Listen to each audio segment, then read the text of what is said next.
কাজ শেষে বাসায় ফিরে দেখি দুই বউ ঝগড়া করছে, একজনের চুল আরেকজন টানতেছে। ওদের ঝগড়া দেখে নিজের মাথায় নিজে বাড়ি মারতে ইচ্ছে করছে।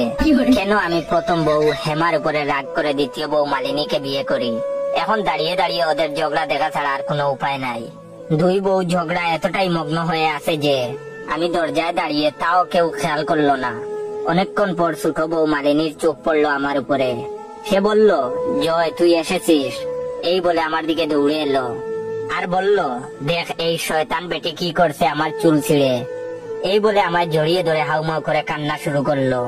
মালিনী আমার কলেজ ফ্রেন্ড ছিল, তাই আমাকে তুই করে ডাকে। আমাকে জড়িয়ে ধরতে দেখে এবার বড় বউ হেমা আরো খেপে গেল। পিছন থেকে মালিনীর চুল ধরে টেনে মাটিতে ফেলে দিল আর চিৎকার করে বলল, বদমাইশ বেটি, তোর এত সাহস হলো কি করে আমার সামনে আমার জামাইরে জড়িয়ে ধরিস। এই বলে দুইজন এইবার মারামারি শুরু করলো। হেমা বিয়ের পর একদিন রাগ করে বাপের বাড়ি চলে যায়। আনতে গেলে বলে, আমি তোমার সাথে যাব না। তখন তারে বলি, না গেলে আরেক বিয়ে করব। হেমা উত্তর দেয়, পারলে করো বিয়ে। তাই বউয়ের উপর রাগ করে দ্বিতীয় বিয়ে করি। সেই দিন থেকে জীবন আমার দুর্বিষহ হয়ে উঠলো। মারামারি বেশি হচ্ছে দেখে দুজনকে ছাড়াতে মাঝখানে ঢুকলাম।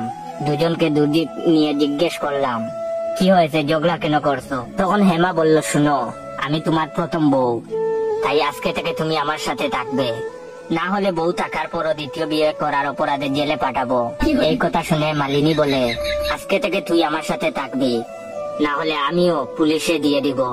একটা বউ থাকতে আমাকে ঠকিয়ে বিয়ে করার অপরাধে। এই বলে দুইজন দুদিকে চলে গেল। আমার তো মাথায় হাত, এইবার কার কাছে যাব।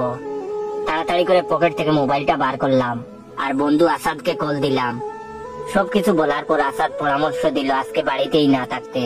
তাই বাসা থেকে বের হয়ে বন্ধুর বাসায় গেলাম। বন্ধু অনেক খাতির যত্ন নিল, প্রাণ ভরে রাতের খাবার খেলাম। তারপর ঘুমিয়ে পড়লাম বন্ধুর সাথে, ফোনটা বন্ধ করে, যাতে কেউ কল না দিতে পারে।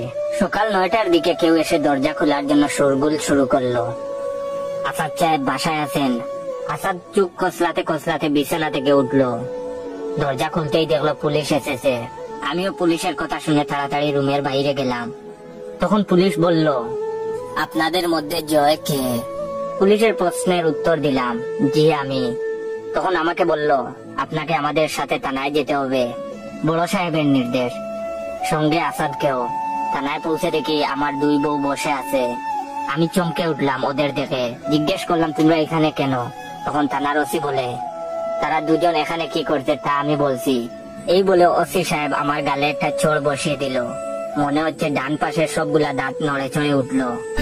আমাকে চড় মারতে দেখে বন্ধু আসাদ রেগে মেগে ছুটে আসলো আর বলল, কি ব্যাপার, আপনি আমার বন্ধুকে মারলেন কেন?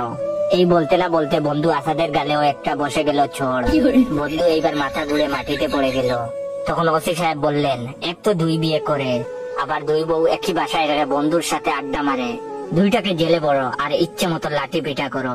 তারপর 2 ঘন্টা ধরে লাঠির বাড়ি খেয়ে জানতে পারলাম আমি কালকে বাসা থেকে আসার পর দু বউ আমাকে নিয়ে আবার ঝগড়া লাগে এবং ঝগড়া করতে করতে বাসায় আগুন লাগিয়েছে। আমাকে বারবার কল করে কেউ কিছু জানাতে পারেনি, ফোন বন্ধ থাকায়। তাই পুলিশ আমাকে ধরে নিয়ে আসে। বিল্ডিং এর অন্য পরিবারগুলো আমার নামে মামলা করেন। ক্ষতিগ্রস্ত হয়েছে প্রায় সবাই, তাই ক্ষতিপূরণ হিসেবে 10 লাখ টাকা জরিমানা করে। এটা জানার পর বন্ধু আসাদকে ইচ্ছে মতো পিটাতে লাগলাম। ওর কথা শুনে আজকে ঘর বাড়ি টাকা পয়সা বউ সব হারালাম।